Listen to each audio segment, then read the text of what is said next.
বান্দার হক, মানুষের পাওনা, মানবাধিকার, এই সংশ্লিষ্ট অপরাধ যদি কেউ করে কিয়ামতের দিন আল্লাহর সামনে দাঁড়ায়, এই ব্যক্তিকে আল্লাহ রাব্বুল আলামিন মাফ করবেন না। স্পষ্ট হাদিসে ঘোষণা এসেছে, তার ক্ষমা আল্লাহ রাব্বুল আলামিন করবেন না। আল্লাহ রাব্বুল আলামিন ওই মামলাটাকে ওই বান্দার উপরে ন্যস্ত করে দিবেন, বান্দার উপর ন্যস্ত করে দিবেন। যার হক তুমি নষ্ট করেছ তার কাছে যাও, তিনি যদি মাফ করেন তাহলে আল্লাহ মাফ করবেন, আর তিনি মাফ না করলে আল্লাহ মাফ করবেন না। আর কিয়ামতের সেই ভয়াবহতম দিনে বাপ সন্তানকে, সন্তান বাপকে, এবং স্বামী স্ত্রী একে অন্যকে, পরম আপনজন, সেদিন কেউ কাউকে মাফ করবে না।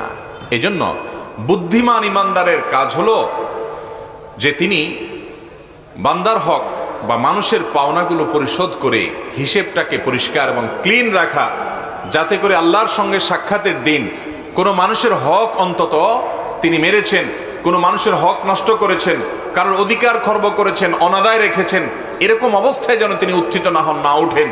এই ব্যাপারটাকে ক্লিন রাখতে পারা, এটা হলো বুদ্ধিমান বিচক্ষণ মুসলমানের কাজ। আমাদের সমাজে অনেক মানুষ আছে, দেখবেন আল্লাহর হক আদায় করেন, নামাজ পড়েন, রোজা রাখেন, হজ করেন, জাকাত দেন, কোরআন তেলাওয়াত করেন, ওয়াজ মাহফিল শুনেন, ওয়াজ মাহফিল করেন, এই কাজগুলো অনেক করেন, কিন্তু এই আল্লাহর বান্দা মানুষের হক, মানুষের পাওনা, তার কাছে কার কি পাওনা আছে সেগুলো পরিশোধ করেন না।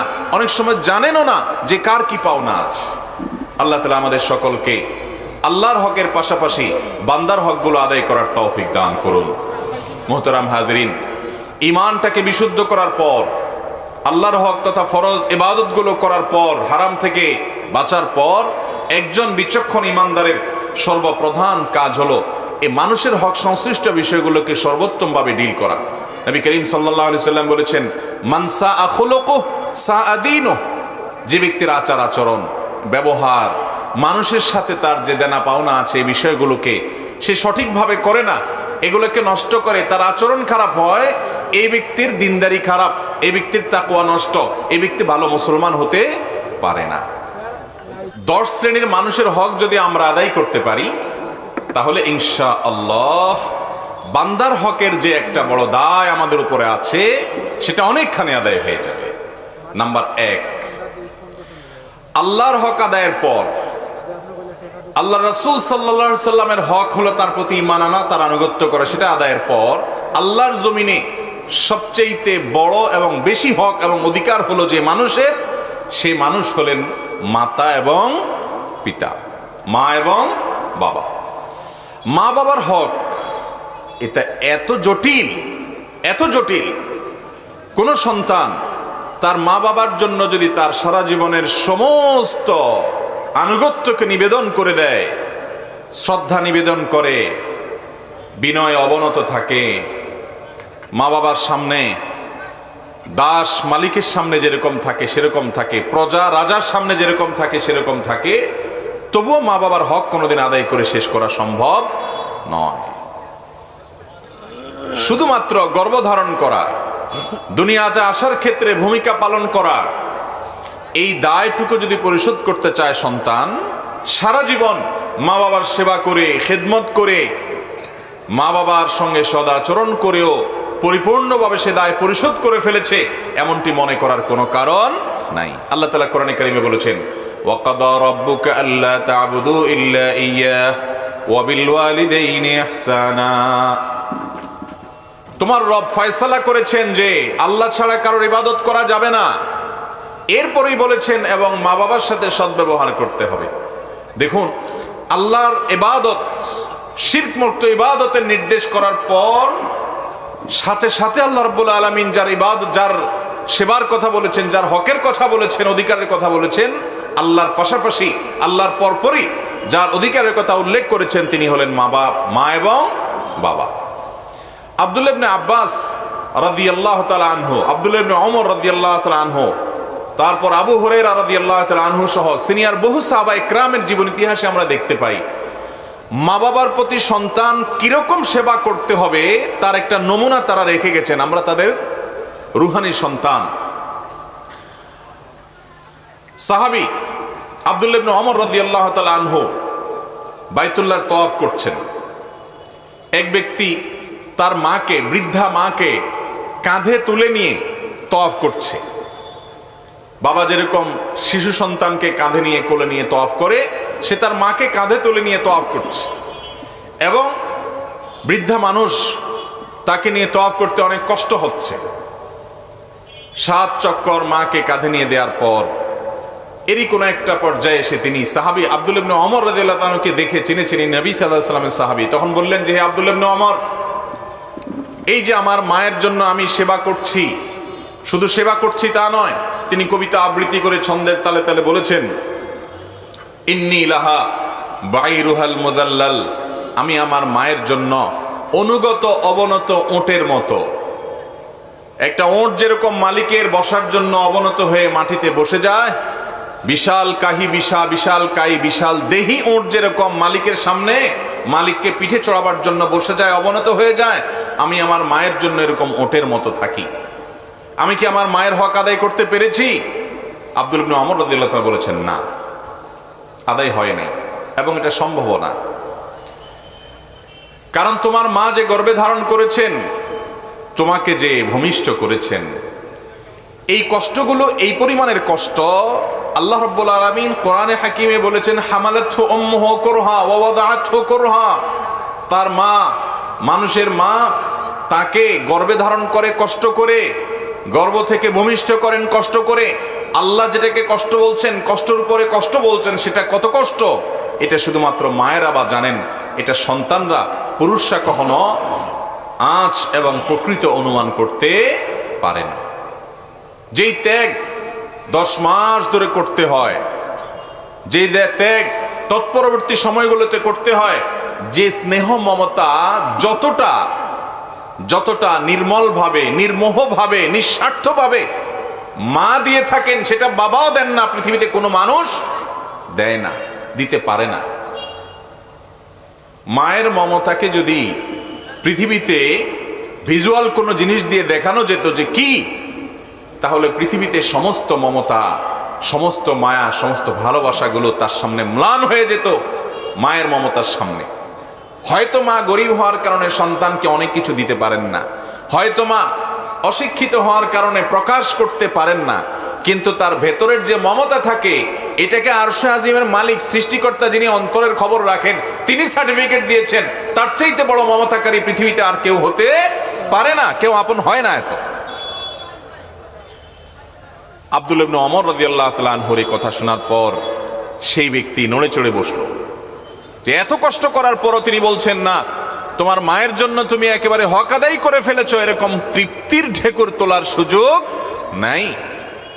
ভাইরা আমার, আবু হুরায়রা রাদিয়াল্লাহু তাআলা আনহু সবচেয়ে যে বেশি সংখ্যক হাদিস বর্ণনাকারী সাহাবী, অল্প সময়ে নবী করিম সাল্লাল্লাহু আলাইহি সাল্লামের সবচেয়ে বেশি সাহচর্য যারা নিয়েছেন, তাদের মধ্যে থেকে একজন। এই আবু হুরায়রা রাদিয়াল্লাহু তাআলা আনহু মার পাগল সন্তান ছিলেন। এত পাগল সন্তান ছিলেন, তার মা তার উপরে অনেক অত্যাচার করেছে, অনেক জুলুম করেছেন, তাকে প্রহার করতেন। তিনি তখন রীতিমতো অ্যাডাল্ট, একজন বড় মানুষ, প্রাপ্তবয়স্ক। মায়ের সামনে ছোট শিশু যেরকম থাকে, এই অ্যাডাল্ট মানুষটা নিজেকে সেভাবে নিবেদন করেছেন। মা যে তাকে প্রহার করতেন, অন্যায়ভাবে করতেন, ইসলাম কেন গ্রহণ করেছে সেজন্য প্রেসার দিতেন। আবু হুরায়রা রাদিয়াল্লাহু তাআলা আনহু তারপরও কখনো মায়ের চোখের দিকে তাকাবেন এটা কল্পনাও করতে পারতেন না। বরং একদিক থেকে মা তাকে কষ্ট দিতেন, অপরদিকে নবীজির কাছে বলতেন, ইয়া রাসূলুল্লাহ, আমার মায়ের হেদায়েতের জন্য দোয়া করেন। নবী সাল্লাল্লাহু আলাইহি সাল্লাম দোয়াও করেছেন, আল্লাহ তাআলা হেদায়েত দিয়েছেন, তাকে ঈমান তিনি এনেছেন। একদিন আবু হুরায়রা রাদিয়াল্লাহু তাআলা আনহুর মা তাকে ডেকেছেন, ডাক দিয়েছেন। আবু হুরায়রা রাদিয়াল্লাহু তাআলাকে নাম ধরে, হে অমুক, ওনার নাম আব্দুর রহমান ছিল, আরো অনেকগুলো মতামত ওনার নাম নেই, কথার কথা আব্দুর রহমান এরকম ডাক দিয়েছেন মা। তো সাহাবী আবু হুরায়রা রাদিয়াল্লাহু তাআলা আনহু সেই ডাকের জবাবে একটু জোরে উত্তর দিয়েছেন। মা যেই ভলিউমে ডেকেছেন, ছেলে আবু হুরায়রা রাদিয়াল্লাহু তাআলা আনহু জবাব দেওয়ার সময় ভলিউমটা তার চেয়ে বেশি হয়ে গেছে, মা আসছি, জাস্ট এটুকু। এটাকে তো আমরা দোষের কোনো কিছু মনে করি না বা করার কথা না। মা ডাক দিয়েছেন যতটুকু আওয়াজে, ছেলের জবাব দেওয়ার সময় একটু জোরে আওয়াজ হয়ে গেছে, মানে মায়ের ডাকেরটার চাইতে ভলিউম বেশি ছিল। এরপর তিনি নিজেকে ভৎসনা শুরু করলেন, আত্মশাসন শুরু করলেন, নিজেকে নিজে এবার তিনি শাসন করলেন যে আমি এটা কি করলাম। মায়ের ডাকের চাইতে, মায়ের আওয়াজের চাইতে আমার আওয়াজটা একটু বড় হয়ে গেল। আল্লাহ যে কোরআনে কারিমে মা বাবার প্রতি সদাচরণ করতে বলেছেন, এটা তো সদাচরণ হলো না। মা বাবারা অনুগত থাকতে বলেছেন, এটা তো সেটা হলো না। তাহলে কি করতে হবে? এটার প্রায়শ্চিত্ত স্বরূপ তিনি দাস দাসী মুক্ত করা থেকে নিয়ে তৎকালীন যুগের আর্থিক ইবাদত, আল্লাহর রাস্তায় দানের ক্ষেত্রে সর্বোচ্চ যে ত্যাগ, এ যুগে কাউকে মার্সিডিজ গাড়ি দান করে দেওয়া, লক্ষ লক্ষ টাকা দান করে দেওয়ার মতো তখন ছিল দাস দাসী মুক্ত করা, দামি অ্যাসেট ছিল। এই কাজটা করে তিনি প্রায়শ্চিত্ত করেছেন যে মায়ের আওয়াজের চাইতে আমার আওয়াজটা কি হয়ে গেছে, বড় হয়ে গেছে। মুহতারাম হাজরিন, ঠিক একইভাবে আব্দুল ইবনে আব্বাস রাদিয়াল্লাহু তাআলা আনহু, তাকে জিজ্ঞাসা করা হয়েছিল যে বাবার প্রতি যে সদ আচরণ করার নির্দেশ করা হয়েছে, এটার অংশ হিসাবে কিভাবে চলতে হবে। তিনি বলেছেন, তোমার বাবার সামনে যদি কাপড় ঝাড়ো, কাপড়ে ধুলাবাড়ি লাগছে, এটাকে ঝাড়ো, তোমার বাবার সামনে বসা আছে, তাহলে তুমি বেয়াদব সন্তান, কুলাঙ্গার সন্তান। তুমি তোমার বাবার হক আদায় করো নাই, বেয়াদবি করেছো, নষ্ট করেছো, তার সামনে শুধু কাপড়টা ঝাড়া দিয়েছো। এটার কারণে, কারণ তুমি কোনো রাজার সামনে, তুমি কোনো পদস্থ কর্মকর্তার সামনে, পাওয়ারফুল কোনো ব্যক্তির সামনে কাপড় ঝাড়া দিবা না, তোমার বিবেকে বাঁধবে। দুনিয়ার যত বড় নেতা, যত বড় ব্যক্তি হোক, যত বড় আলেম হোক, যত বড় হুজুর হোক, যত বড় শেখ হোক, যত বড় আল্লাহর নেককার বান্দা হোক, যত বড় ইমাম খতিব হোক, হারামের ইমাম হোক, তোমার কাছে তোমার মা বাবার চাইতে বেশি শ্রদ্ধা পাওয়ার উপযুক্ত আল্লাহর জমিনে আর কেউ নাই। আবু হুরায়রা রাদিয়াল্লাহু তাআলা আনহু, তিনি এক ব্যক্তিকে দেখতে পাচ্ছেন যে সেই লোকটা আরেকজনের সাথে হেঁটে আসছে। তিনি থামায় বললেন যে তোমাদের একজনের সাথে আরেকজনের কি সম্পর্ক, অর্থাৎ তোমরা কি কেউ কারো কিছু হও কিনা। তার সন্দেহ হলো। তখন ছেলে বলল যে উনি আমার বাবা। তখন আবু হুরায়রা বললেন, তোমার বাবা? তুমি শুনে রাখো, যদি এই লোকটা তোমার বাবা হয়ে থাকে তাহলে কখনো তার নাম ধরে ডাকবে না, আর তার আওয়াজের উপরে কোনো দিন তোমার আওয়াজ হবে না। তিনি যে আওয়াজে কথা বলবেন তার চাইতে বড় আওয়াজে তুমি কথা বলবা না, তার চাইতে বেশি উচ্চ আওয়াজ তুমি যদি কথা বলো তাহলে তুমি বাবার কুসন্তান, এবং এর জন্য কিয়ামতের ময়দানে ওই যে বান্দার হক নষ্ট করেছো তুমি, সবচেয়ে বড় হক বাবার হক, মায়ের হক, সেটা তুমি নষ্ট করেছো, এই জন্য তোমাকে জবাবদিহি করতে হবে। তার চাইতে কখনো জোরে যেন আওয়াজ না হয়। বাসাতে, বাড়িতে, ঘরে যখন কথাবার্তা হবে, বাপের আওয়াজের চাইতে তোমার আওয়াজ যেন বড় না হয়, এটা তোমাকে খেয়াল রাখতে হবে। আর কখনো কোনো জায়গায় হাজির হয়েছ, তোমার বাবা চেয়ারে বসার আগে তুমি বসবা না, বাবা বসবে তারপরে তুমি বসবে। আর যদি কখনো একসাথে চলো তো কখনো বাবার সামনে দিয়ে হাঁটবা না, তুমি পিছনে থাকবা, তোমার বাবার সামনে হাঁটবে, এবং এমন ভাবে হাঁটবা যে যে কেউ দেখে জিজ্ঞেস করা না লাগে এরা বাপ সন্তান, দেখেই বুঝতে পারে উনি বাপ উনি সন্তান, তোমার আদব থেকে, তোমার লেহাজ থেকে, তোমার ভদ্রতা থেকে। ভাইরা আমার, আজ এই জিনিসটা হারিয়ে গেছে। আজ আমাদের তরুণদের কাছে, যুবকদের কাছে, বিভিন্ন বয়সের মানুষের কাছে যার সাথে সবচাইতে বেশি দুর্ব্যবহার করা যায়, যার চাইতে সবচাইতে বেশি রাগ ঝাড়ে যায়, যার চাইতে সবচেয়ে বেশি ঝাড়ি দিয়ে কথা বলা যায়, সেই লোকটার নাম হলো মা। ঠিক না বেঠিক? অফিসে বসের সাথে খুব ভদ্র হইয়া চলি আমরা, নিজের নেতার সাথে ভদ্র হইয়া চলি আমরা, যার কাছে কোনো ঠেকা আছে, কাজ আছে, তার কাছে একেবারে বিড়াল হইয়া চলি আমরা, বন্ধু বান্ধবের সাথে তো আমরা একেবারে অন্তরঙ্গ জিগরি দোস্তের মতো চলি আমরা, নিজের বউয়ের কাছেও বিড়াল হয়ে চলি আমরা। সব জায়গায় আমরা যতটা ভালো থাকি, যেই ব্যক্তিটাকে কথায় কথায় ঝাড়ি দিয়ে কথা বলাটাকে আমাদের অধিকার মনে করি, তিনি হলেন আমাদের হতভাগা মা। ঠিক না বেঠিক? মোহতারাম হাজরিন, অথচ আল্লাহর জমিনে এই মা এবং তারপর বাবা, এই দুটি মানুষ হলেন আমাদের সবচেয়ে বেশি সম্মান, শ্রদ্ধা, এহতেরাম, ভদ্রতা, শিষ্টাচার, সুন্দর আচরণ, বিনম্র ব্যবহার আমাদের শ্রদ্ধা সহ সব আনুগত্য এবং বিনয় পাওয়ার হকদার এই দুটি লোক। আল্লাহ তাআলা আমাদেরকে মা বাবার হক আদায় করার তৌফিক দান করুন। 10 শ্রেণীর মানুষের হক যদি আপনি আদায় করতে পারেন, আপনি বান্দার হকের ক্ষেত্রে মৌলিক কাজটা করে ফেললেন, 80% হক আদায় হয়ে গেল। তার মধ্যে থেকে মা এবং বাবা, তাদের হক কি আদায় করবেন? নাম্বার 1, তাদেরকে শ্রদ্ধা করবেন আচার আচরণে। ওই যে বললাম, প্রজা যেরকম রাজার সামনে থাকে, দাস যেরকম মালিকের সামনে থাকে, আপনার অফিসে সর্বোচ্চ বস কর্মকর্তার সামনে যেরকম থাকেন, তার চাইতে বেশি বিনয়ে অবনত হয়ে শ্রদ্ধায় নিজেকে তুচ্ছ করে তাদের সামনে থাকবেন। আপনার মা পৃথিবীর সবচেয়ে বড় রানী আপনার কাছে, আপনার বাবা পৃথিবীর সবচেয়ে বড় রাজা আপনার কাছে। শুধু রাজা আর রানী না, দুনিয়ার যত আলেমকে শ্রদ্ধা করেন, যত হুজুরকে সম্মান করেন, সমস্ত হুজুর পরে আপনার কাছে সবচেয়ে বেশি সম্মানের হকদার কে?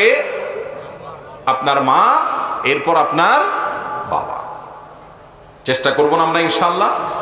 তাহলে ওনাদের প্রতি আমাদের কর্তব্য পালন করার জন্য মৌলিকভাবে আমরা কয়েকটা কাজ করব। নাম্বার 1, বিনয়ে অবনত হওয়া, বিনয়ী হয়ে থাকা, নিজেকে তুচ্ছ করে রাখা এবং তাদের সামনে আদব লেহাজ যেগুলো বললাম সেগুলো খেয়াল করে চলা। 1, এটা হলো আচরণগত। নাম্বার 2, তারা যত নির্দেশ করবেন, অন্যায় যদি কোনো নির্দেশ না করেন, কোনো হারাম নির্দেশ না করেন, তাহলে সেক্ষেত্রে সেই নির্দেশটা আমার মাথার উপরে থাকবে। আল্লাহ এবং তার রাসূলের নির্দেশের পর যার নির্দেশ পালন করতে আমি বাধ্য, কোরআন আমাকে বাধ্য করেছে, হাদিস আমাকে বাধ্য করেছে। নবীজি সাল্লাল্লাহু আলাইহি সাল্লাম বলেছেন, রিদার রব্ব ফি রিদাল ওয়ালিদাইন ওয়া সাখাতুর রব্ব ফি সাখাতিল ওয়ালিদাইন। তোমার মা বাবা তোমার উপরে খুশি তো তোমার আল্লাহ তোমার উপরে খুশি, মা বাবা বেজার তো আল্লাহ তোমার উপরে বেজার। তারা উভয়ে হলেন তোমার জান্নাতের দুয়ার, জান্নাতের দুয়ার তোমার মা বাবা। এই লোকগুলাকে তুমি সন্তুষ্ট রাখতে পারলে তোমার জন্য জান্নাত হয়ে গেল। হ্যাঁ, অযৌক্তিক কোনো কারণে তোমরা অসন্তুষ্ট হলে সেটা ভিন্ন কথা, এর জন্য আপনার দায় নাই। কিন্তু যৌক্তিক কোনো কারণে তারা যেন অসন্তুষ্ট হতে না পারেন, বিশেষ করে আপনার আচরণগত কারণে যেন না পারেন। যদি কখনো আচরণগত খারাপ কিছু হয়ে যায়, সঙ্গে সঙ্গে যখনই আপনার হুঁশ ফিরে আসবে যে আমি কি করলাম, তাদের পাও জড়িয়ে তাদের কাছে ক্ষমা চেয়ে চোখের পানি ফেলে মামলাটা নিষ্পত্তি করে নিতে হবে। যদি আপনার মা বাবা দুনিয়া থেকে চলে যান আর আপনি মাপ চাওয়ার সুযোগ না পান, তাহলে মামলা বড় জটিল, বড় কঠিন। এই জন্য দ্বিতীয় কাজ হলো তাদের আনুগত্য করা। যখন নির্দেশ করবেন, নির্দেশ পালন করা। কত গুরুত্বপূর্ণ দেখেন, আপনি নফল নামাজে দাঁড়াইছেন, আপনার মা ডাক দিয়েছে, আপনি নামাজে আছেন, কিন্তু আপনার মার ডাক শুনে আপনি বুঝতে পেরেছেন খুব জরুরি কোনো বিষয়ে ডেকেছে, তাহলে নফল নামাজ ছেড়ে আপনার মায়ের ডাকে আপনাকে সাড়া দিতে হবে। এর নাম ইসলাম। নফল নামাজ আল্লাহর দরবারে দাঁড়িয়েছেন, সেটা ছেড়ে পর্যন্ত মায়ের ডাকে যেতে হবে। এইরকম মাসআলাও আছে, এরকম পরিস্থিতিও আছে। কত বড় জায়গায় আল্লাহ তাআলা রেখেছেন মাকে বাবাকে, আমরা কোথায় রেখেছি? নামাজ, কালাম, ইবাদত, বন্দেগী, জিকির, আজকার এগুলো কিচ্ছু কাজে আসবে না যদি আপনি মা বাবার হকের মধ্যে ত্রুটি করেন। তাহলে দ্বিতীয় কাজ হলো তাদের নির্দেশ পালন করা। নির্দেশ পালন করা করতে বলেছেন, অন্যায় যদি না হয় নির্দেশটা অবশ্যই আপনাকে পালন করার চেষ্টা করতে হবে। হ্যাঁ, এমন নির্দেশ করেছেন যেটা পালন করা আপনার সম্ভব না, সাধ্যের বাইরে, তাহলে সেক্ষেত্রে বিনয়ের সাথে অপারগতা প্রকাশ করবেন, বেয়াদবি করতে পারবেন না, তর্ক করতে পারবেন না, ধমক দিয়ে কথা বলতে পারবেন না। নাম্বার 3, তাদের প্রতি সার্বিকভাবে ইহসান করবেন। তাদের ভরণ পোষণ দেওয়া, তাদের আরাম যেন হয় সেই খেয়াল করা, তাদের যত রকমের খেদমত আছে সেই খেদমতগুলো করা। আল্লাহ তাআলা আমাকে আপনাকে মা বাবার প্রতি যে আমাদের কর্তব্য আছে, দায় আছে, তাদের যে অধিকার আর পাওনা আছে আমাদের কাছে, এটাকে যেন আমরা পুরোপুরি করতে পারি আদায়। আল্লাহ তাআলা আমাকে আপনাকে আমাদের সবাইকে সেই তৌফিক দান করুন। নাম্বার 2, দ্বিতীয় যেই ব্যক্তির প্রতি আপনার পাওনা আছে, অধিকার আছে মানুষের মধ্য থেকে সবচেয়ে বেশি, তিনি হলেন মহিলাদের জন্য স্বামী আর স্বামীর জন্য স্ত্রী, একই সঙ্গে বলতে পারি। আজ আমাদের দুনিয়াতে, এই পৃথিবীতে এই একটি জায়গায় বড় ধরনের ত্রুটি দেখা যাচ্ছে। আমাদের মা বোনরা অনেক ক্ষেত্রে ভালো, কিন্তু এই একটা জায়গায় এসে ভালো মানুষ হতে পারছেন না, সেটা হলো স্বামীর আনুগত্য করা। একটা হাদিস আপনারা শুনেছেন, নবী করিম সাল্লাল্লাহু আলাইহি সাল্লাম বলেছেন, কোন নারী যখন 4টি কাজ করে, জান্নাতের যে কোনো দুয়ার দিয়ে তার জন্য প্রবেশ করা সহজ হয়। সে 4টি কাজের প্রথমটা কি?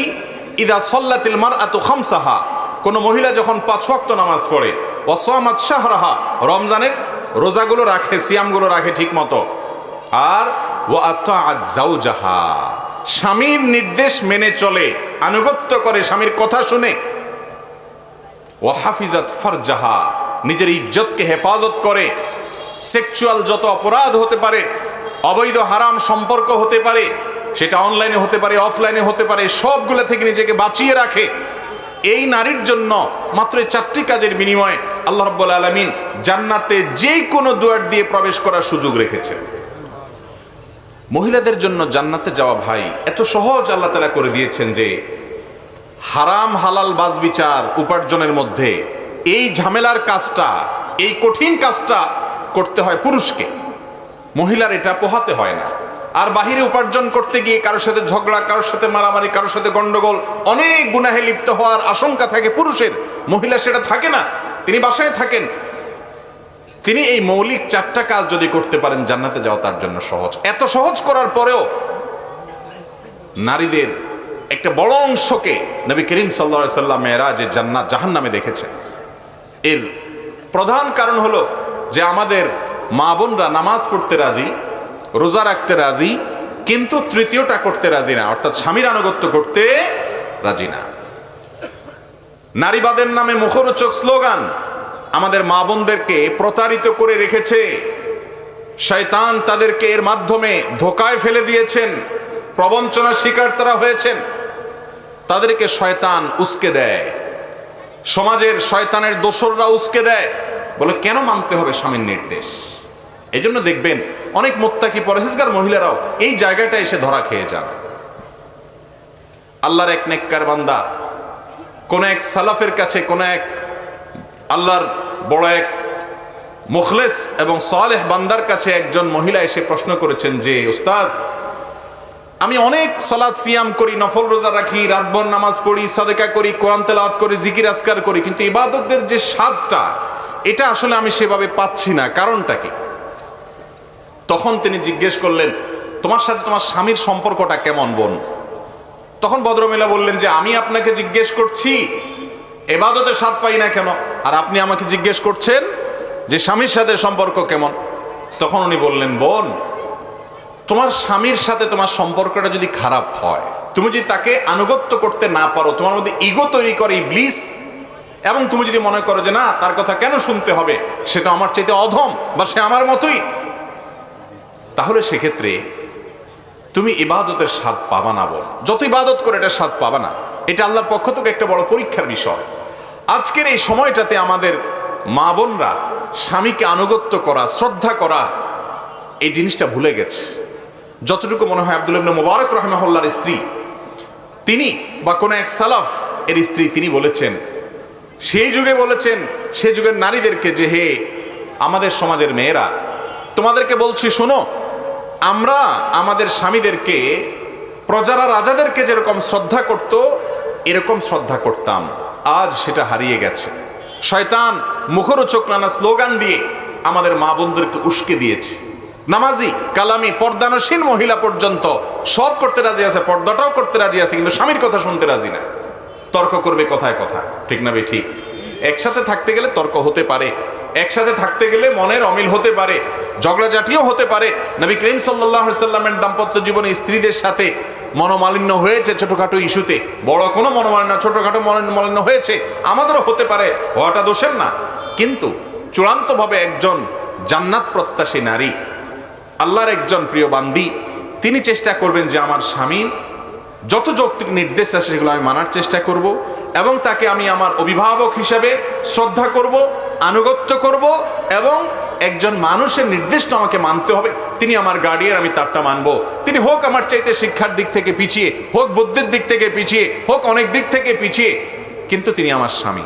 এই আনুগত্যটা তাকে দিতে হবে আমার জান্নাতে যাওয়ার স্বার্থে। আল্লাহ তাআলা আমাদের মা বোনদের এই আমলটা করার তৌফিক দান করুন। তাহলে দ্বিতীয় যে মানুষটার অধিকার, সেটা হলো নারীদের জন্য স্বামীর অধিকার। প্রথম অধিকার হলো স্বামীর আনুগত্য করা, স্বামীর নির্দেশ মেনে চলা, তাকে অভিভাবক মনে করা, তাকে শ্রদ্ধা করা, তাচ্ছিল্য না করা, কথায় কথায় চড়াও না হওয়া, ঝগড়াঝাটি করতে না থাকা। এবং তেড়ামি না করা, ঘাট তেড়ামি না করা, আনুগত্য, এটা করতে হবে। আর সেই সাথে স্বামীর অধিকার আদায়ের জন্য অন্য যা যা আছে, তার সম্পদের হেফাজত, নিজের সম্ভ্রমের হেফাজত এবং তার যতটুকু সাধ্যে কুলায় সেবা, সৌজন্যতা, এটা বজায় রাখতে হবে। একই কথা স্বামীর জন্য প্রযোজ্য। আল্লাহ কোরআনে বলেছেন ওয়াশিরুহুন্না বিল মারুফ, হে পুরুষরা, স্বামীরা, তোমরা মেয়েদের সাথে সুন্দর এবং যথাযথ আচরণ করো, ভালো ব্যবহার করো, এটা তার হক। আমরা আবারও বলছি, আল্লাহর হক আমরা অনেকে আদায় করি, নামাজ রোজা আমরা অনেকে করি, কিন্তু স্ত্রীর হকটা আদায় করি না, তার সাথে সুন্দর ব্যবহার করি না, তার প্রতি খেয়াল রাখি না। অথচ নবী করিম সাল্লাল্লাহু আলাইহি সাল্লাম বলেছেন, খায়রুকুম লি আহলি, তোমাদের পুরুষদের মধ্যে ওই ব্যক্তি সবচেয়ে ভালো যে তার স্ত্রীর কাছে ভালো, যে তার স্ত্রীকে আচার আচরণের সৌন্দর্য দিয়ে, ব্যবহারের মাধুর্য দিয়ে, আচরণের উৎকর্ষ দিয়ে, সে সুন্দর ব্যবহারের মাধ্যমে, তার সুন্দর কাজ কারবারের মাধ্যমে তার স্ত্রীর মানসিক সন্তুষ্টি যেটা, তৃপ্তি যেটা সে আদায় করতে পেরেছে, হ্যাঁ আমার স্বামী লোকটা ভালো, এই জিনিসটা যে আদায় করতে পেরেছে সে আসলেও ভালো। নবী সাল্লাল্লাহু আলাইহি সাল্লাম বলেছেন, আর আমি হলাম তোমাদের মধ্যে পরিবারের কাছে সবচাইতে ভালো মানুষ। আমার পরিবার, আমার স্ত্রীরা আমাকে সবচাইতে ভালো হিসেবে স্বীকৃতি দেয় মন থেকে। এই জায়গাটা একজন মুসলমান পুরুষকে যেতে হবে। আর এটা হবে তখনই সম্ভব যখন তাদের সাথে আপনি কথায় কথায় গালিগালাজ করবেন না, কথায় কথায় দুর্ব্যবহার করবেন না, কোথাও কোথাও চড়াও হবেন না, ছোট লোকের মতো কথা বলবেন না, তুচ্ছ বিষয়ে তাকে ছোট করবেন না, তার ভুল ভ্রান্তিকে মাফ করার মতো মানসিকতা আপনার মধ্যে থাকতে হবে আপনি একজন স্বামী হিসেবে। আয়েশা রাদিয়াল্লাহু তাআলা আনহা বয়সে কম ছিল, আটার খামিরা বানিয়ে অনেক সময় রেখে দিতেন, সেগুলো এসে আপনার ছাগলের বাচ্চা এসে অথবা দাওয়াজেন টাইপ যেগুলো, সেগুলো এসে অনেক সময় খেয়ে ফেলতো। এরকম আরো বয়স কম হওয়ার কারণে অনেক জিনিস খেয়াল করতে পারতেন না। নবী করিম সাল্লাল্লাহু আলাইহি সাল্লাম কখনো দুর্ব্যবহার কত দূরের কথা, কখনো এটাকে শাসনের নাম দিয়ে তার সাথে শক্ত এবং রূঢ় আচরণ করেছেন, এরকম কোনো হাদিস পাওয়া যায় না। অতএব স্বামীদেরও কর্তব্য হলো স্ত্রীদের সাথে সর্বোচ্চ সুন্দর ব্যবহার করা। এই ক্ষেত্রে আমাদের দৈন্যতা আছে। বাহিরে মানুষের সাথে খুব ভালো, অচেনা মহিলার সাথে কথা বলতে খুব ভদ্র সাজেন, কিন্তু বাসায় বউয়ের সাথে ছেঁচড়ার মতো আচরণ করেন। ঠিক না ঠিক? কাস্টমার যদি মহিলা হয়, কি নরম নরম কথা তার সাথে বলেন, কি ভদ্র ভদ্র মানুষ সাজেন। ফোনে অন্য মহিলার সাথে কথা বললে কত ভালো সাজেন, নিজের স্ত্রীর সাথে ব্যবহার খারাপ করেন। অথচ আপনার ব্যবহার সবচেয়ে ভালো পাওয়ার হক আপনার মা বাবার পরে আপনার স্ত্রী, তার চাইতে বড় হক আর কারোর হতে, কোনো কাস্টমারের অপরিচিত মানুষের হতে পারে না। এই একটা জায়গায় আমাদের অনেকের ত্রুটি আছে। যেটা বললাম মহিলাদের কথা, একই কথা পুরুষদের ক্ষেত্রেও প্রযোজ্য। অনেক পুরুষ আছে, দাঁড়িয়ে আছে, টুপি আছে, নামাজ রোজা আছে, জুব্বা আছে, উনি আলেম মানুষ, হুজুর মানুষ, ইমাম সাহেব, হাজি সাহেব, গাজী সাহেব, সভাপতি সাহেব, সেক্রেটারি সাহেব, বক্তা সাহেব, শ্রোতা সাহেব, সব সাহেব ঠিক আছে, কিন্তু নিজের স্ত্রীর সাথে ব্যবহারটা ভালো করে না। তার আচরণ, কথায় কথা যে তার মুখ দিয়ে গালি বাইর হয়, তার বউয়ে ঠিকই জানে, কেউ না জানলেও। ঠিক না ঠিক? এই জন্য নবী করিম সাল্লাল্লাহু আলাইহি সাল্লাম বলেছেন, তোমার চরিত্র ভালো কি মন্দ এটার সার্টিফিকেট দিবে তোমার স্ত্রী। আমাদের তো কমিশনার সাহেবরা দেয়, মেম্বার সাহেবরা দেয়। মেম্বার সাহেব, কমিশনার সাহেব আমার চরিত্রের কি জানে?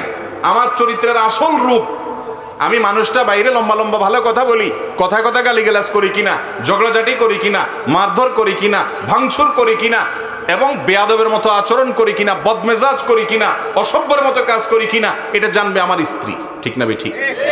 আর এই জন্যই তার কাছে ভালো থাকার চেষ্টা করতে হবে, না হলে আপনি ভালো হতে পারবেন না, ভালো মুসলমান হওয়ার সুযোগ নেই।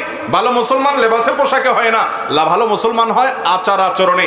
লেবাস পোশাকের সাথে ভালো মুসলমান হওয়ার সম্পর্ক আছে, কিন্তু তার চাইতে বেশি সম্পর্ক আছে হলো আচার আচরণের মাধ্যমে। আজকাল আচার আচরণে খাঁটি মুসলমান, ভালো মুসলমান সোনার হরিণ হয়ে গেছে ভাই, সোনার হরিণ হয়ে গেছে। ইবাদত গুজারে মুসলমান পাওয়া যায়, ঈমান আকীদায় মুসলমান পাওয়া যায়, কিন্তু আচার আচরণে মানুষের অধিকার, মানবাধিকার, কার কি হক আছে সেটা আমি আদায় করলাম কিনা, কোনো ত্রুটি করলাম কিনা, এই প্রশ্ন নিজের কাছে রেখে এটার যুৎসই উত্তর খুঁজে বের করে আনা, সেই জায়গা পর্যন্ত যাওয়ার মতো মুসলমান আজ সমাজ থেকে হারিয়ে গেছে। আল্লাহ তাআলা আপনাকে আমাকে মানুষের হক সম্পর্কে সচেতন মুসলমান হওয়ার তৌফিক দান করুন। চেষ্টা করবো না ইনশাআল্লাহ? তাহলে 1 নম্বর মা বাবা, 2 নম্বর হলো স্বামী স্ত্রী পারস্পরিক, তাদের একে অন্যের হক আদায় করা। 3 নম্বর হলো নিজের ভাই বোন, এই ক্ষেত্রেও যথেষ্ট দৈন্যতা আছে। বন্ধু বান্ধবের সাথে যত সম্পর্ক নিবিড় ঘনিষ্ঠ, নিজের আপন ভাই বোনের সাথে সম্পর্কটা তত ভালো নাই, ঠিক না ভাই? শ্বশুর বাড়ির লোকদের বিশেষ করে শ্যালিকার সাথে সম্পর্ক যত ভালো, বোনের সাথে সম্পর্কটা এতটা। শ্বশুর বাড়ির শ্যালক তাকে যতটা আদর করেন, স্নেহ করেন, নিজের আপন ভাইটাকে সেরকম আদর, বন্ধু বান্ধবরে যতটা অগ্রাধিকার দেন, হাদিয়া তোফা দেন, চা পানি খাওয়ান, নিজের ভাইটার প্রতি ততটা খেয়াল করেন না, ঠিক না বে ঠিক? বিশেষ করে যখন বড় হয়ে যায়, যখন স্বার্থের আঘাত চলে আসে, যখন বিয়ে শাদী করে ফেলে, তখন ভাই ভাইকে চিনে না, ভাই বোনকে চিনে না। স্ত্রীকে ভালোবাসেন, মহব্বত করেন, সুন্দর আচরণ করেন, কিন্তু স্ত্রীর যদি কুবুদ্ধি দেয়, সেই কুবুদ্ধির কারণে আপনার বোনকে, আপনার ভাইকে আপনি যদি পর করেন, আপনি একটা নির্বোধ, আপনি একটা বোকা মুসলমান, আপনি কখনো বিচক্ষণ মুসলমান হতে পারবেন না। স্ত্রীকে স্ত্রীর হক আদায় করতে হবে, ভাই বোনেরটা ঠিকই করতে হবে, একজনের কারণে আরেকজনের উপরে অবিচার করা যাবে না। কিন্তু এই জায়গায় আমাদের অনেক মুসলমান ভাইরা আছে, আমরা ভুল করে ফেলি।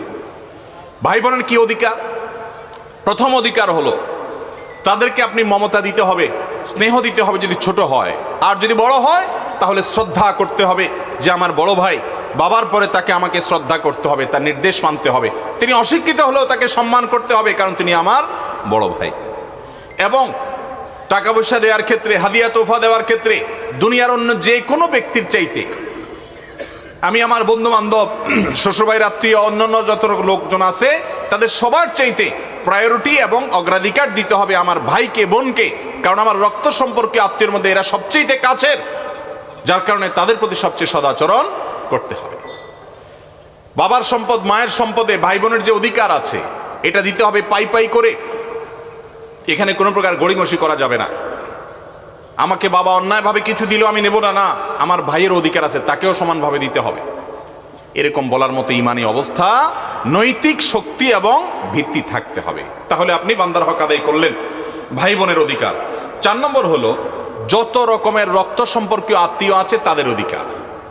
রক্ত সম্পর্কীয় আত্মীয়র অধিকারটা এত গুরুত্বপূর্ণ যে রক্ত সম্পর্কের এই যে আত্মীয়তা, এই বন্ধনটাকে আল্লাহ তাআলা কথা বলার শক্তি দিয়েছেন, মানে তার ভয়েস দিয়েছেন আল্লাহ তাআলা।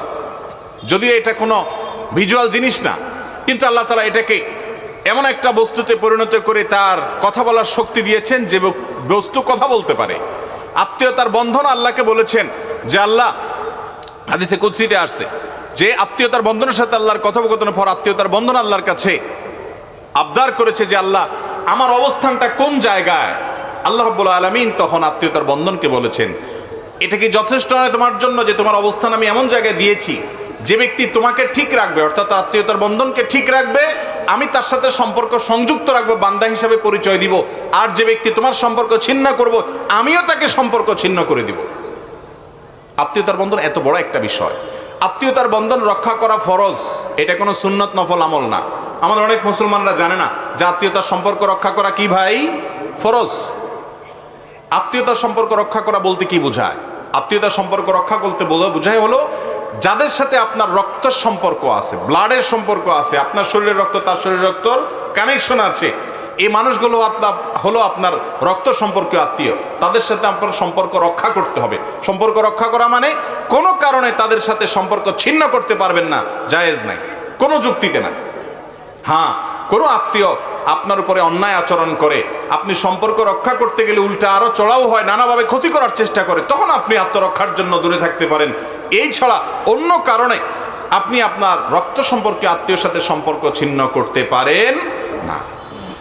এই রক্ত সম্পর্কীয় আত্মীয় কারা? প্রথম হলেন বাবার দিককার আত্মীয়, যেমন আপনার বাবা, আপনার মা, আপনার ভাই বোন, আপনার চাচা, আপনার ফুফু এবং চাচাতো ভাই বোন, আপনার দাদা দাদি, এরা হলেন রক্ত সম্পর্কীয় আত্মীয়র প্রথম ক্যাটাগরি। দ্বিতীয় ক্যাটাগরি হলো আপনার মা, মায়ের মা অর্থাৎ নানি, আপনার মামা, আপনার খালা, মামাতো ভাই বোন, এরা হলেন তৃতীয় ক্যাটাগরির আত্মীয়, দ্বিতীয় ক্যাটাগরির আত্মীয়। এই দুই ক্যাটাগরির আত্মীয় হলো আপনার রক্ত সম্পর্কীয় আত্মীয়। আজকাল আমাদের সমাজে ক্যাটাগরিটা উল্টে গেছে। তৃতীয় ক্যাটাগরির আত্মীয় যদি আমরা বলতে পারি রক্ত সম্পর্কীয় না, এমনি আত্মীয়, সেটা হলো শ্বশুরবাড়ির দিককার আত্মীয়। এখন আমাদের কাছে উল্টা হয়ে গেছে, যেটা 3 নম্বরের সেটা হয়ে গেছে কি 1 নম্বরের। শ্বশুরবাড়ির দিকটা আত্মীয়টাকে আমরা মনে করি 1 নম্বরের আত্মীয়, আর 2 নম্বরের কোনটাকে মনে করি? মামু, খালু, এদেরকে। আর 3 নম্বরে মনে করি হলো চাচা আর ফুফুকে। ঠিক না বেঠিক? এখনকার ছেলে মেয়েদের সাথে চাচাতো ভাইদের সাথে যোগাযোগ খুব একটা থাকে না, ফুফাতো ভাই বোনদের তো নম্বরই মোবাইলে থাকে না, কিন্তু মামাতো ভাই বোনের সাথে সম্পর্কটা আবার ভালো থাকে। খালাতো ভাই বোনের সাথে যোগাযোগ নিয়মিত হয়। ঠিক না বেঠিক? শরীয়ত যেটাকে যত বেশি গুরুত্ব দিছে ওইটা আমাদের কাছে তত কম গুরুত্বপূর্ণ, কারণ শয়তান আমাদেরকে জাহান্নামে নিবে, তার চ্যালেঞ্জ। এই জন্য সে ওইভাবে আমাদের কাছে জিনিসটাকে উপস্থাপন করে। আমাদের মায়েরা তারা আমাদের শ্রদ্ধার পাত্র, কিন্তু তারাও তো মানুষ। বেশিরভাগ মায়েরাই দেখা যায় যে মামুর বাড়ির ফজিলত ছেলে মেয়েকে অনেক শোনায়, চাচাদের বদনামে ফুফুদের বদনামে বেশি বেশি শোনায়। ঠিক না বেঠিক? তো এখন মার সাথে তো বেয়াদবি করা যাবে না।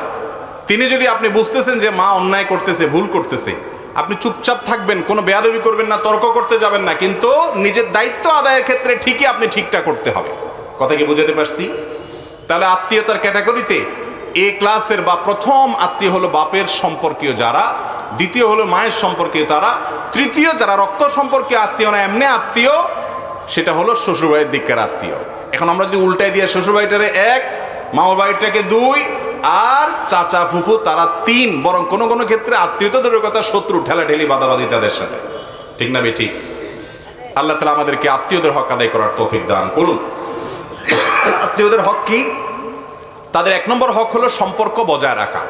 এখন ফোনের যুগ আসছে, ফোন করেন, কল করেন কয়দিন পর পর। চাচাতো ভাই, ফুফাতো ভাই বোন, ফুফু, বিশেষ করে ফুফু, সবচেয়ে অবহেলিত আত্মীয়র নাম হলো ফুফু। ফুফুর সাথে একটু ফোনে কথা বলেন, একটু খোঁজ খবর নেন। আপনার বাবার বোন আপনার অনেক কাছের আত্মীয়, তার হক অনেক বেশি। আপনার চাচা আপনার বাবার মতো, কোনো কারণে যদি মনোমালিন্য থাকে, জমি জমা নিয়ে গন্ডগোল থাকে, বাপের সাথে থাকুক বা আপনার সাথেও থাকুক, কিন্তু খবরদার তিনি আপনার আত্মীয়। কিয়ামতের দিন বান্দার হক, মানবাধিকার সম্পর্কে যখন আপনাকে প্রশ্নের মুখোমুখি হবে, যেই মামলার নিষ্পত্তি আল্লাহ নিজেও করবেন না, ওই মানুষ থেকে মাপ নিতে হবে, সেই মামলা আপনি ধরা পড়ে যাবেন, তখন আপনি বিপদে পড়বেন। এই জন্য সেই সময় যেন আপনি মুক্তি পান, নাজাত পান, এই জন্য চাচার সাথে সম্পর্কটা ভালো রাখবেন। চাচাতো ভাই বোনদের কোনো হক নষ্ট করবেন না, ফোনে যোগাযোগ রাখবেন। এই যে সম্পর্ক বজায় রাখা, খোঁজ খবর নেওয়া, বিপদ আপদে পাশে দাঁড়ানো 1 নাম্বার। 2, দানের ক্ষেত্রে অন্য গরিবের চাইতে আত্মীয়দেরকে প্রায়োরিটি দিতে হবে। আপনি জাকাতের টাকা দিবেন, আপনার আত্মীয়ের ভিতরে যদি গরিব লোক থাকে, আপনার চাচা, আপনার চাচাতো ভাই বোন, আপনার ফুফু, আপনার মামা, আপনার খালা, তাহলে সেক্ষেত্রে অন্য গরিবদেরকে দেওয়ার আগে ইনাদেরকে প্রায়োরিটি দিতে হবে। এমনকি মাদ্রাসা লিল্লাহ ফান্ডে দিলে যে সওয়াব হবে তার চাইতেও বেশি সওয়াব হবে আপনার এই নিকটাত্মীয় যারা, তাদেরকে যদি দেন। লিল্লাহ ফান্ডে দিলে তার সওয়াব বেশি হওয়ার ভিন্ন কারণ আছে, যে আলেম তৈরি করার ক্ষেত্রে আপনি সহযোগিতা করলেন, কিছু এখানে দেন, কিছু ওখানে দেন, কিন্তু আপনার রক্ত সম্পর্কীয় আত্মীয়দের ব্যাপারে নবী করিম সাল্লাল্লাহু আলাইহি সাল্লাম বলেছেন, আস-সাদাকাতু আলাল মিসকিনি সাদাকা, সাধারণ গরিব মানুষকে তুমি দিলে একটা দানের সওয়াব পাবা। ওয়াস-সাদাকাতু আলাল আকরিবাই আও আলা যিল কুরবা সিলাতুন ওয়া সাদাকাতুন, আর তুমি যদি তোমার রক্ত সম্পর্কীয় আত্মীয় যাদের কথা বললাম এদের মধ্য থেকে কেউ জাকাতের হকদার গরিব মানুষ হয়, তাদেরকে যদি তুমি দান করো, তাহলে সেই দানের কারণে ডাবল সওয়াব পাওয়া। একটা হলো জাকাত আদায়ের সওয়াব পাইলা, আরেকটা হলো তুমি যে তার আত্মীয়কে টাকা দেওয়ার মাধ্যমে সম্পর্ক ভালো করলা, এই জন্য তুমি সওয়াব পাবা। এই জন্য আত্মীয় স্বজনদেরকে দানের জন্য প্রায়োরিটি দিতে হবে। শুধু জাকাত বলে কথা নয়, এমনি হাদিয়া তোহফা বলেন, সাধারণ দান বলেন, আপনি আত্মীয়দেরকে আগে দিবেন। চাচা, ফুফু, চাচাতো ভাই বোন, ফুফাতো ভাই বোন এবং খালা, মামা, মামাতো ভাই বোন, দাদি, দাদা, নানা, নানি, এনাদেরকে প্রায়োরিটি দিবেন। ভাই বোন তাদের মধ্যে সবচেয়ে বেশি। ভাই বোন যদি বড় হয় এবং তারা যদি ভিন্ন সংসার থাকে, তারা যদি আপনার অধীনস্থ না থাকে, তাহলে সেক্ষেত্রে আপনি একটা গিফট দিবেন, বা একসাথে থাকলেও গিফট দিবেন, হাদিয়া দিবেন, তোহফা দিবেন, অন্য কাউকে দেওয়ার চাইতে তাকে দিবেন। আল্লাহ তাআলা আমাদেরকে আমল করার তৌফিক দান করুন। তাহলে 4 নম্বর হলো আত্মীয় স্বজন। 5 নম্বর হলো সন্তান সন্ততি। এই সন্তান সন্ততিটা সিরিয়াল আরো উপরে উঠতে পারে, আমি 5-এ বললাম। যাই হোক, এই সন্তান সন্ততির প্রতি আমাদের কর্তব্য আছে। ওয়াজ শুধুমাত্র একচেটিয়া হয় আমাদের দেশে, সেটা কি? মা বাবার অধিকার নিয়ে কথা হয়, আমিও আজকে অনেক কথা বলেছি, কিন্তু সন্তানের অধিকার নিয়ে ওয়াজ এত বেশি হয় না। এই ওয়াজটা অনেক বেশি হওয়া দরকার। সন্তানের যেরকম কর্তব্য আছে বাবা মার প্রতি, বাবা মায়েরও এরকম কর্তব্য আছে সন্তানের প্রতি। কথা বুঝতে পারছেন? কিয়ামতের দিন আল্লাহ রাব্বুল আলামিন সন্তানকে যে জিজ্ঞাসাবাদ করবেন যে তুমি তোমার বাবা মার কি হক আদায় করছো, বাবা মাদেরকেও জিজ্ঞাসা করবেন তুমি তোমার সন্তানের কি হক আদায় করেছো। কথা কি বুঝাতে পারছি? সন্তানের অধিকার কি? অনেক লম্বা চড়া, সেদিকে আমি যাব না। নাম্বার 1, আপনার সন্তানকে ভরণ পোষণ দিতে হবে। এই বিষয়ে ওয়াজ না করলেও আমরা আজকাল দেই, যা দরকার তাও দেই, যা দরকার না তাও দেই, টাকা পয়সা তো দেই, সাথে মোবাইল ফোনও দেই, নেটও দেই, এমবিও কিনে দেই। পোলাপানকে যা দরকার হয় চাইতে না চাইতেই আমরা দিয়ে দিই। এখন এই দেওয়ার জন্য ওয়াজ করার দরকার নেই, সব বাপ মাই চেষ্টা করে ছেলে মেয়েকে দেওয়ার জন্য। কিন্তু এর চাইতে বড় যে পাওনা তাদের আছে, গুরুত্বপূর্ণ যে পাওনা আছে, সেটা হলো তাদেরকে তারবিয়াত দিতে হবে। তারবিয়াত কি? তারবিয়াত হলো তাদেরকে নীতি নৈতিকতা শিখাতে হবে, তাদেরকে আল্লাহর ভয় দেখাতে হবে, আল্লাহর সাথে সম্পর্ক করতে হবে, আল্লাহর সম্পর্কে ধারণা দিতে হবে, আল্লাহ কে, মহান সৃষ্টিকর্তা, তার সামনে দাঁড়াতে হবে, আল্লাহ রাব্বুল আলামিনের সাথে সম্পর্ক গড়ে দিতে হবে, ভালো মানুষ হওয়ার জন্য সঠিক ট্র্যাকে তুলে দিতে হবে। ভালো মানুষ যেন সন্তান হয়, সেজন্য নিজেরা ভালো মানুষ হয়ে তার সামনে সেটার স্যাম্পল নমুনা পেশ করতে হবে, তাই সে যেন দেখে দেখে শিখতে পারে। ভালো মানুষ যেন হয়, সেজন্য ভালো প্রতিষ্ঠানে তাকে ভর্তি করাতে হবে। ভালো মানুষ যেন হয়, ভালো মানুষের সাথে উঠা বসার সুযোগ করে দিতে হবে। সন্তান যাতে নষ্ট না হয় সেদিকটা খেয়াল করতে হবে। এবং সন্তানের প্রতি আরেকটা কর্তব্য হলো, সন্তানদের মধ্যে কোনো প্রকার বৈষম্য করা যাবে না। এক সন্তানকে জমি লিখে দিলেন, আরেক সন্তানকে দিলেন না। মেয়ে সন্তান দেখে তাদেরকে ঠকালেন, ছেলেদেরকে সব দিয়ে দিলেন, এগুলো অন্যায়। এই কাজগুলো যদি বাবা মা করেন, তাহলে সেক্ষেত্রে আপনি এক্ষেত্রে বান্দার হক নষ্ট করলেন, সন্তানের হক নষ্ট করলেন। মনে করছেন আমারই তো সন্তান, কি আর হবে না, কিয়ামতের ময়দানে এই সন্তান আল্লাহর আদালতে মামলা করবে আপনার বিরুদ্ধে যদি আপনি অবিচার করেন। এই জন্য বান্দার হকের মধ্যে সন্তানের হকটা অনেক গুরুত্বপূর্ণ। তাদেরকে ভরণ পোষণ দিতে হবে, তাদেরকে তারবিয়াত এবং সঠিক দীক্ষা দিতে হবে, মনুষ্যত্ব শেখাতে হবে, ভালো মানুষ হওয়ার জন্য চেষ্টা করতে হবে। শুধু ভালো স্কুল কলেজে চান্স পাওয়ার জন্য অস্থির হয়ে থাকবেন, ছেলে মানুষ হচ্ছে কিনা, নাকি পশুর আচরণ নিচ্ছে, সে আল্লাহকে চিনে কিনা, সে নামাজ পড়ে কিনা, তার ভিতরে ম্যানার্স আছে কিনা, সেগুলো খেয়াল রাখতে হবে। এটা তার পাওনা। যদি আপনি না দেন, কিয়ামতের ময়দানে এই ছেলে নষ্ট হওয়ার কারণে আপনাকে জবাবদিহি করতে হবে, কারণ আপনি তাকে সঠিক পথ দেখাননি। কথা কি বুঝাতে পারছি? এর পাশাপাশি সন্তানের মধ্যে সমতা বজায় রাখতে হবে। একজনকে মহব্বত করতে গিয়ে আরেকজনকে জুলুম করতে পারেন না। বিদেশ থেকে এক সন্তান টাকা কামাই করে পাঠাইছে, সারা জীবন টাকা আপনার নামে পাঠাইছে, আপনি জমি লিখে দিলেন আপনার নিজের নামে, এরপরে যেগুলো টোটো করে এলাকায় ঘুরছে ওইগুলোকেও জমির ভাগ দিয়ে দিলেন, আর ওই বেচারা তার জীবন শেষ করলো কামাই করতে করতে। এইরকম জুলুম অনেক বাপ মা করেন কি করেন না? এগুলো করা যাবে না। ইনসাফ করতে হবে, যার যতটুকু হক তাকে ততটুকু দিতে হবে। বিশেষ করে একটা অন্যায় তো বাংলাদেশে 1999 জন বাপ মা করেন, সেটা হলো সম্পদ থেকে মেয়েকে বঞ্চিত করা। মনে করে যে মেয়েকে দিলে লাভ কি, এটা তো পরের বাড়িতে চলে যাবে, ঠিক না? অথচ আল্লাহ রাব্বুল আলামিন বলেছেন, আবাউকুম ওয়া আবনাউকুম লা তাদরুনা আইয়ুহুম আকরাবু লাকুম নাফআ। তোমাদের সন্তান, তোমাদের পিতামাতা কে তোমাদের কত বেশি উপকারে আসবে তোমরা জানো না।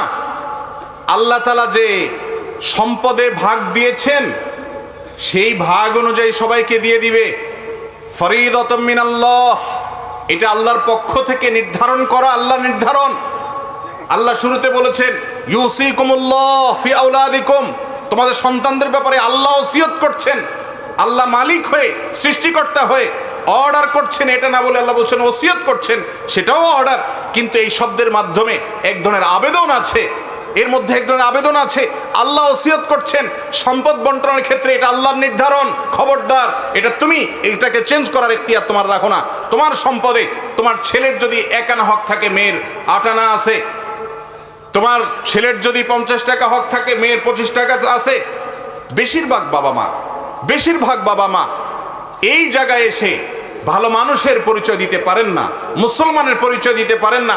কিয়ামতের ময়দানে বহু হাজী সাহেব বাবা, বহু গাজী সাহেব বাবা, বহু দাড়িওয়ালা বাবা, বহু তাহাজ্জুদ গুজার বাবা, বহু নেকামলকারী বাবা, বহু দানকারী বাবা, বহু কোরআন তেলাওয়াতকারী বাবা, বহু জিকিরকারী বাবা, বহু নেককার বাবা, বহু মসজিদ প্রতিষ্ঠাকারী বাবা, বহু মাদ্রাসা প্রতিষ্ঠাকারী বাবা, বহু আলেম বাবা আল্লাহর কাছে ধরা পড়ে যাবে এই একটা জায়গাতে, যে ছেলেকে সম্পদ দিয়েছেন, সম্পদে মেয়েকে দিয়ে যান নাই, নিজে যে জীবিত থাকতে অন্যায় করে গেছেন। এটা করা যাবে না, এটা গুনাহ।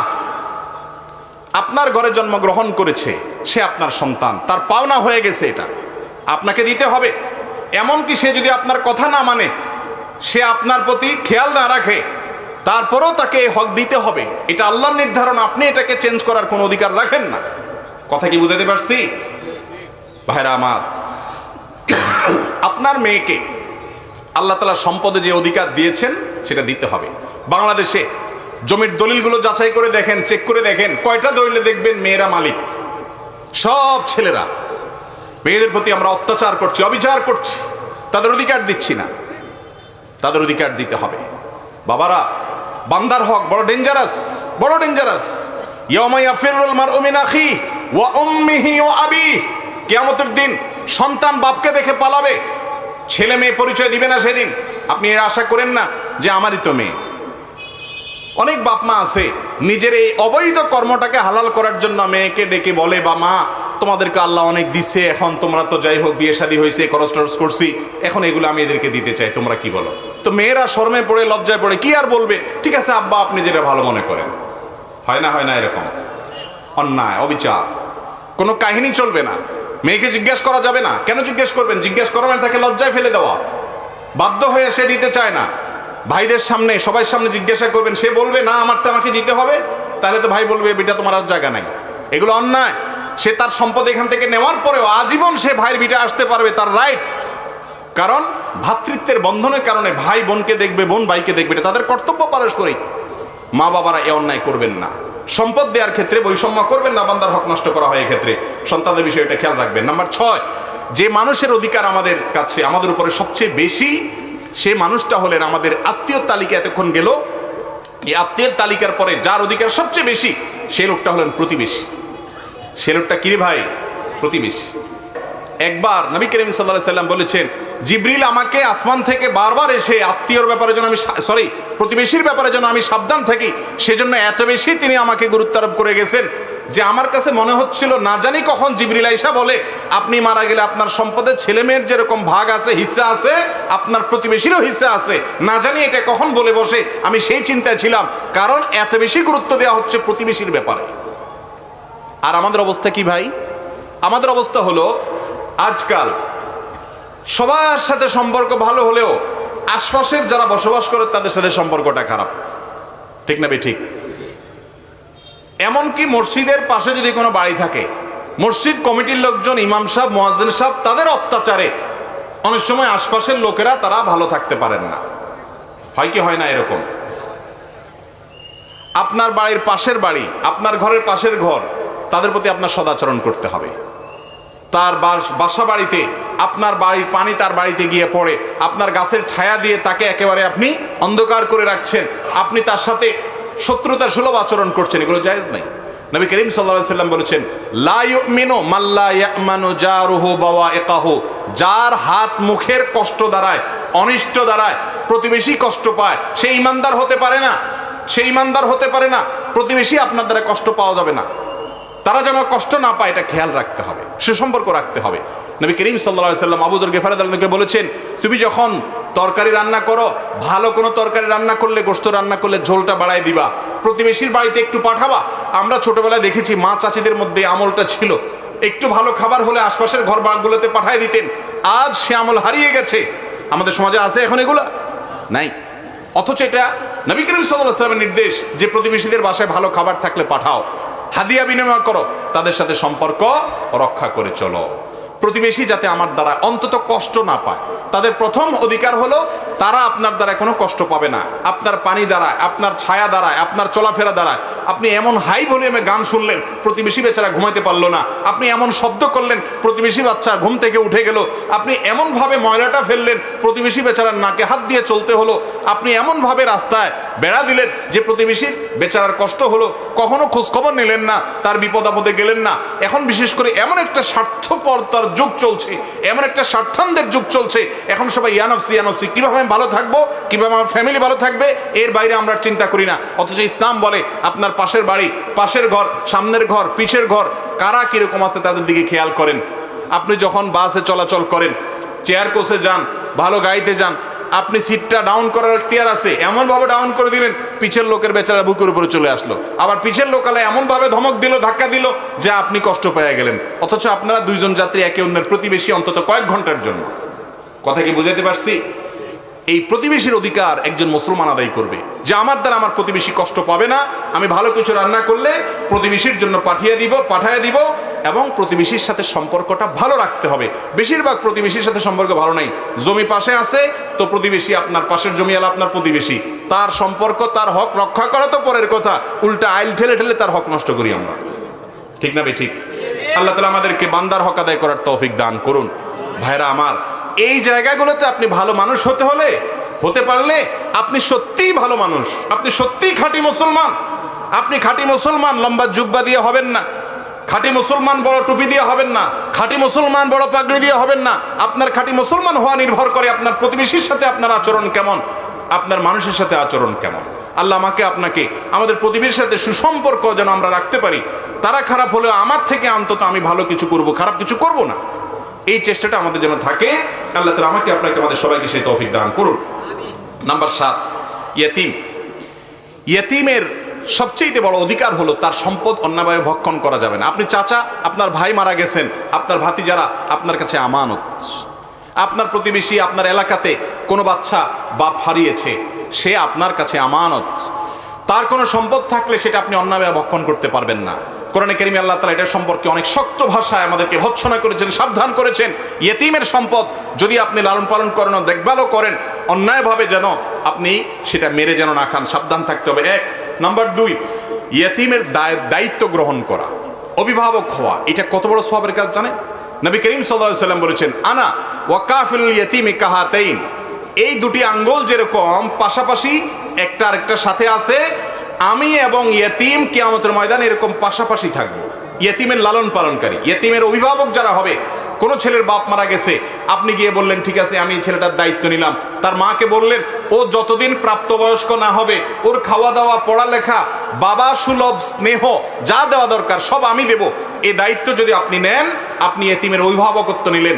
এই ইয়েতিমের স্পন্সর যারা হবেন, ইয়েতিমের অভিভাবক যারা হবেন, তারা কিয়ামতের দিন জান্নাতে নবী করিম সাল্লাল্লাহু আলাইহি সাল্লামের পাশেই তাদের জান্নাত থাকবে। এই লোকগুলো তার পাশে থাকার সুযোগ হবে। আজ আমাদের সমাজে এটা হারায় গেছে ভাই। আমরা করি সেটা নিজের স্বার্থের জন্য করি। অনেকে দেখবেন ইয়েতিম বাচ্চা নিয়ে আসে, বাপ মরে গেছে, মা মরে গেছে, সেই বাচ্চা নিয়ে আসে, লালন পালন করে, কিন্তু এটা নিজের স্বার্থে। কিভাবে নিজের স্বার্থে? নিজের হয়তো ছেলে মেয়ে হয় না, তো বাচ্চার মুখ থেকে একটু বাপ ডাক শুনবে, মা ডাক শুনবে, সেই জন্য নিয়ে আসে। এটা হলো নিজের স্বার্থে নিয়ে আসা। এই নিয়তে নিয়ে আসলে আপনি সওয়াব পাবেন না। আপনার নিজের 3-4টা ছেলে মেয়ে আছে আল্লাহর রহমতে, তারপরেও আপনি একটা ইয়েতিম বাচ্চার দায়িত্ব নেন এবং তাকে বাবা সুলভ স্নেহ করেন, শুধু টাকা পয়সা নয়, অভিভাবকত্ব করেন, তাহলে এটার কারণে আপনি জান্নাতে যাবেন। শুধু জান্নাতেই যাবেন না, নবীজি সাল্লাল্লাহু আলাইহি সাল্লামের প্রতিবেশী হিসেবে জান্নাতে থাকতে পারবেন ইনশাআল্লাহ। এই আমলটা আরবিয়ানরা খুব ভালো বুঝছে, আমাদের দেশে মানুষ এটা বুঝে না। কত ইয়েতিম আছে, ইয়েতিমরা, তাদেরকে কাড়াকাড়ি করে আমরা দায়িত্ব নেওয়া উচিত, চেষ্টা করবো না ইনশাআল্লাহ। সেই সাথে ইয়েতিমের মাথায় হাত বুলানোর পরেও হাদিসে ফজিলত আসছে।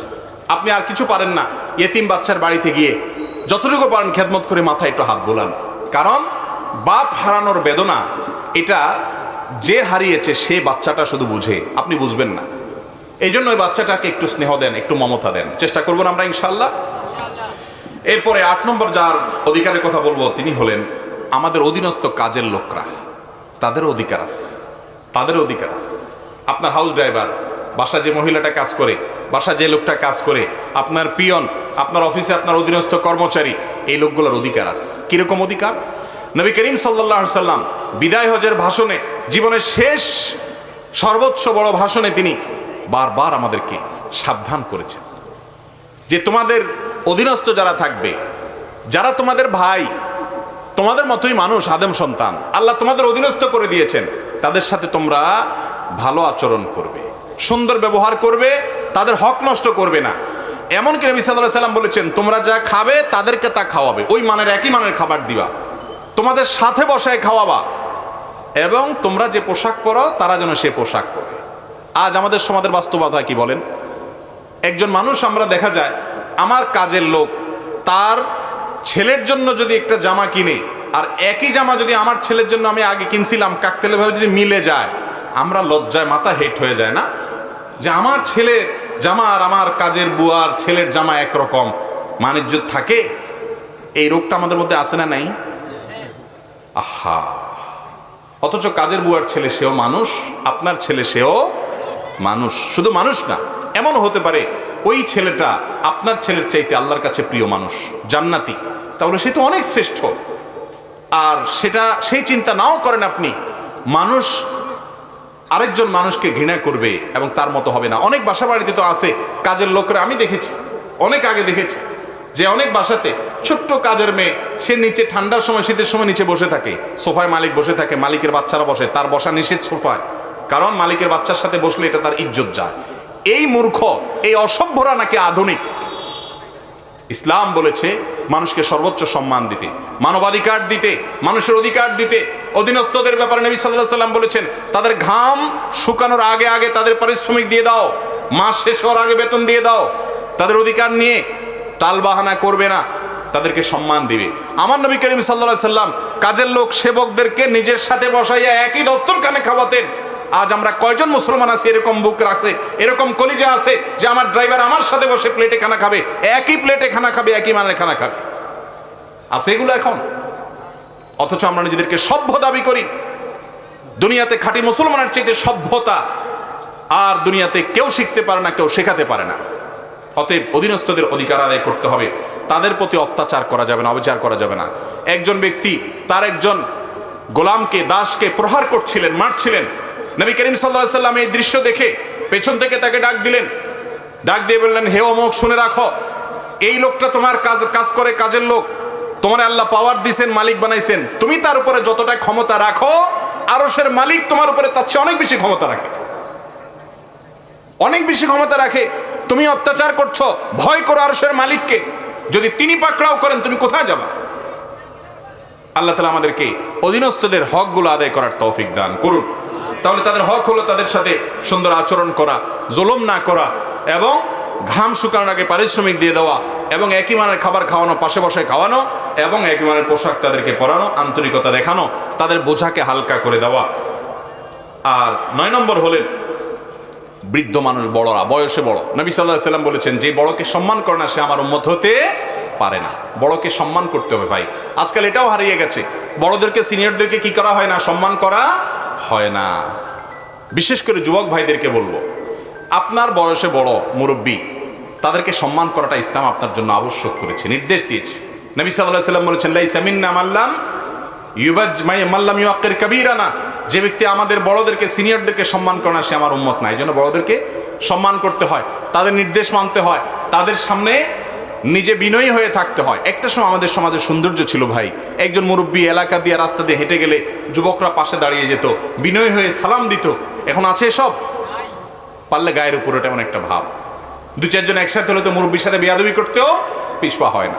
বাসে উঠার পর একজন মুরব্বী উঠেছে, আপনি সিটে বসে আছেন, আপনি একজন মুরব্বীকে সম্মান করা নবীজির নির্দেশ, একটা ইবাদত, একটা সওয়াব। কিছু জিনিস আছে সওয়াব, এটা আমরা সওয়াব মনে করি না ভাই। সুবহানাল্লাহ, আলহামদুলিল্লাহ বলা সওয়াবের কাজ।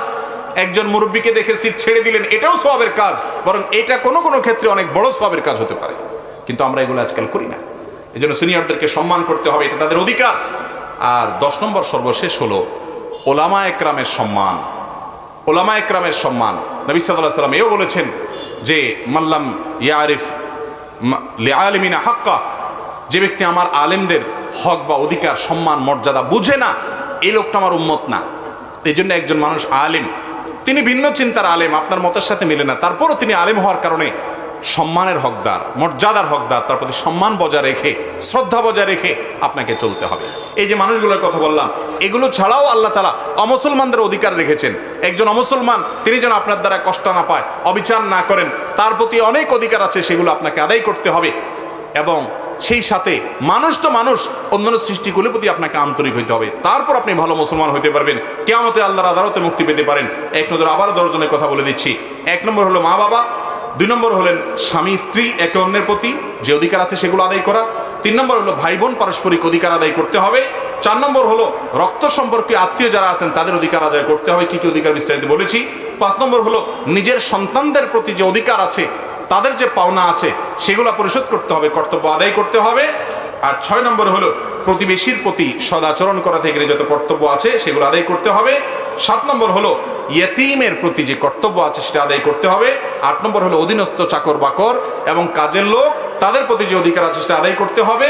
এবং 9 নম্বর হলো বড়দের প্রতি, বয়সে বড়দের প্রতি শ্রদ্ধা প্রদর্শন সহ যত তাদের পাওনা আছে সেগুলো পরিশোধ করতে হবে। 10 নম্বর হলো আলেমের অধিকার আদায় করতে হবে। এছাড়া যত মানুষের অধিকার আছে সবগুলো যদি আমরা আদায় করি, ইনশাআল্লাহ আমরা হতে পারবো সবচেয়ে ভালো মুসলমান, সবচেয়ে ভালো মানুষ, সবচেয়ে ভালো মুত্তাকি, সবচেয়ে বড় পরহেজগার, সবচেয়ে বড় আল্লাহওয়ালা, সবচেয়ে বড় জান্নাতের হকদার এবং দাবিদার ইনশাআল্লাহ। আল্লাহ তাআলা আমাকে, আপনাকে, আমাদের সবাইকে আল্লাহর হকের পাশাপাশি বান্দার হক সম্পর্কে সচেতন, সতর্ক, দায়িত্ববান মুসলমান হওয়ার তৌফিক দান করুন। ওয়া আখিরু দাওয়ানা আনিল হামদুলিল্লাহি রাব্বিল আলামিন।